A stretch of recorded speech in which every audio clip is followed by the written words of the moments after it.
दोस्तों क्या आप जानते हो कि ज़्यादातर क्वाड्रेटिक इक्वेशन के रूट्स आप 10 से 15 सेकंड में निकाल सकते हो। इनफैक्ट क्वाड्रेटिक इक्वेशन का ग्राफ पैराबोला नहीं होता है, क्वाड्रेटिक पॉलिनॉमियल का ग्राफ पैराबोला होता है। तो इस वीडियो में हम क्वाड्रेटिक इक्वेशन को थोड़ा अच्छे से समझेंगे, उसके रूट्स फाइंड करने के शॉर्टकट को समझेंगे और ग्राफ की मदद से समझेंगे कि ये रूट्स होते क्या है। तो इस वीडियो को आखिरी तक जरूर से देखना और इसको लाइक और शेयर करना मत भूलें।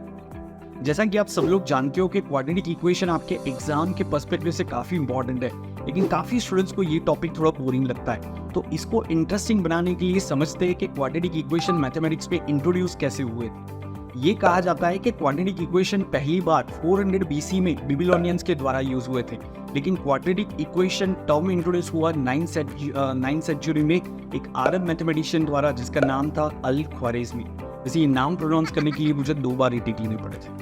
Quadratic term Latin word quadratus से लिया गया है, जिसका मतलब होता है स्क्वायर। अब देखते हैं क्वाड्रेटिक इक्वेशन के रूट्स क्या होते हैं। तो जो भी x की वैल्यू उस क्वाड्रेटिक इक्वेशन को सेटिस्फाई करती है उसे उसके रूट्स कहा जाता है। मैक्सिमम 2x की वैल्यू एक क्वाड्रेटिक इक्वेशन को सेटिस्फाई कर सकती है, यानी एक क्वाड्रेटिक इक्वेशन के मैक्सिमम 2 रियल रूट्स हो सकते हैं। चलिए अब समझते हैं कि क्वाड्रेटिक के रूट्स 10 सेकंड में कैसे निकाले जाए।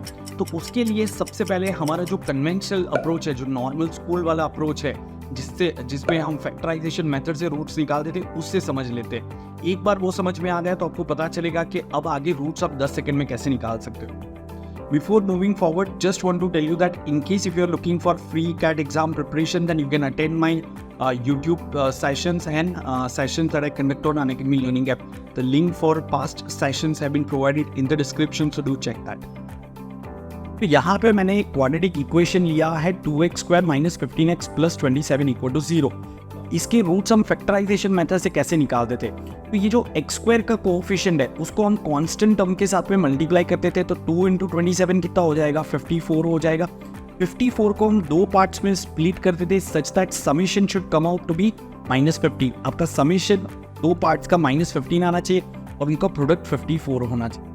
तो देख के यहाँ पे आसानी से हम बता सकते हैं कि -6 and -9, -6 × -9 will be +54 and -6 + -9 will be -50। तो हमें यहाँ पे पता चल गया कि मिडिल टर्म को स्प्लिट कैसे करना है। ये है फैक्टराइजेशन मेथड, तो हमारा नॉर्मल मेथड होता है।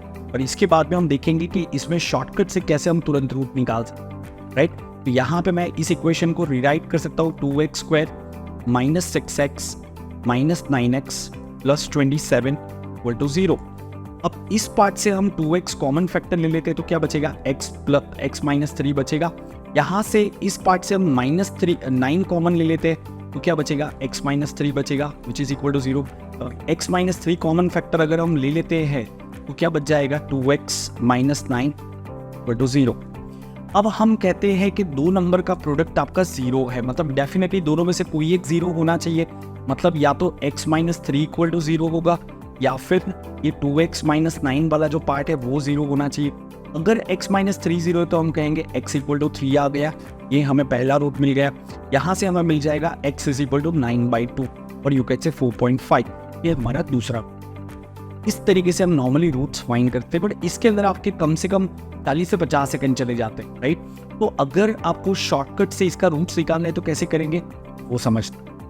अगर इसी इक्वेशन के हमें जल्दी से रूट्स फाइंड करने हैं तो हमें क्या करना है, ये जो फर्स्ट कोएफिशिएंट है x² का कोएफिशिएंट है उसको हमें कांस्टेंट टर्म से तो मल्टीप्लाई करना है, 54 आएगा। और ये चीज़ तो आप माइंड में भी कर सकते हो। और फिर उसको 2 पार्ट में स्प्लिट करना है कि समेशन -15 आ जाए, तो आपको 2 पार्ट भी आपको माइंड में पता चल जाएगा, -6 and -9 होने चाहिए। अब आपको क्या करना है, सीधे सीधे ये -6 को -2 से डिवाइड कर देना है। ये जो x² का कोएफिशिएंट होता है ये आगे माइनस लगा के डिवाइड कर देना है। मतलब यहाँ पे 2 है तो हमने -2 से डिवाइड किया, तो ये आपका पहला रूट आ जाएगा 3। सिमिलरली -9 को भी -2 से डिवाइड करो तो आपका दूसरा रूट आ जाएगा 9/2। इस तरीके से सीधे आपको रूट्स मिले। तो अगर आपके एग्जाम अगर सब्जेक्टिव नहीं है, मतलब ऑब्जेक्टिव पेपर है, MCQ बेस्ड पेपर है, जहाँ पे आपके स्टेप के मार्किंग नहीं है, आप सीधा सीधा इस तरीके से कर सकते हो।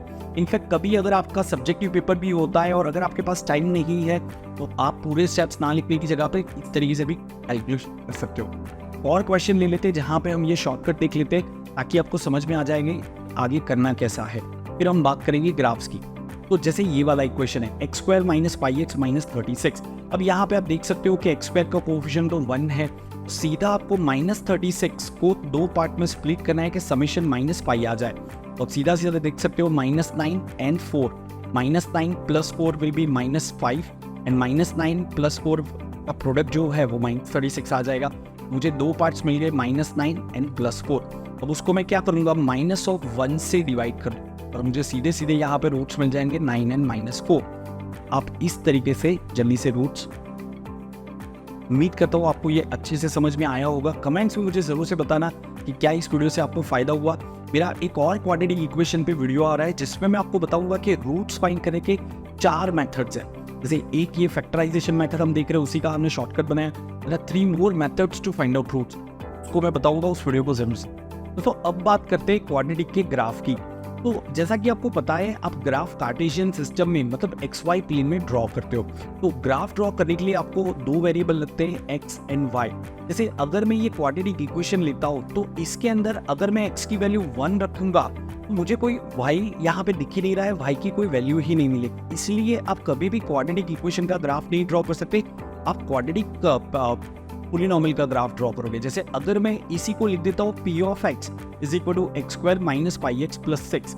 अब P of x जो है उसी को मैं y समझ सकता हूँ कि जैसे अगर मैंने x का वैल्यू 0 रख दिया तो ये 0 हो जाएगा और ये 6 हो जाएगा, तो y का वैल्यू कितना आ जाएगा, 6 आ जाएगा।